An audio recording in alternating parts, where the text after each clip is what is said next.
બનાસકાંઠા જિલ્લાના કલેક્ટરની અધ્યક્ષતામાં મુસદ્દરૂપ જંત્રી 2024 સામે આવેલ વાંધા અને સૂચનો અંગે સંબંધિત અધિકારીઓ સાથે બેઠક યોજાઈ હતી।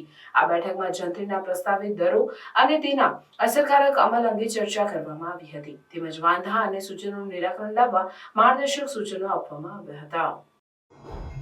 બેઠક દરમિયાન અધિકારીઓએ જંત્રીના દરોમાં સંભવિત સુધારાઓ અને સમાયોજના અંગે ચર્ચા કરી જેથી સ્થાનિક નાગરિકોના હિતોને સુરક્ષિત રાખી શકાય। વાંધા અને સૂચનોનું વિશ્લેષણ કરીને જંત્રીને વધુ પારદર્શક અને ન્યાયસંગત બનાવવા માટે પગલાં લેવામાં આવ્યા હતા।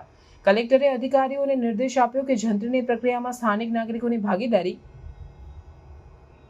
અને તેમની ચિંતાઓનું સમાધાન સુનિશ્ચિત કરવામાં આવે। આથી જંત્રીના દરોનું નિર્ધારણ કરતી વખતે સ્થાનિક પરિસ્થિતિઓ અને નાગરિકોની જરૂરિયાતોને ધ્યાનમાં રાખીને નિર્ણય લેવામાં આવશે। આ બેઠકના પરિણામે જંત્રી 2024ને વધુ સુસંગત અને નાગરિક મૈત્રીપૂર્ણ બનાવવા માટે જરૂરી સુધારાઓ અને સુધારણીઓ કરવામાં આવશે, જેનાથી જિલ્લાની સંપત્તિ મૂલ્યાંકન પ્રક્રિયામાં પારદર્શિતા અને વિશ્વસનીયતા વધશે।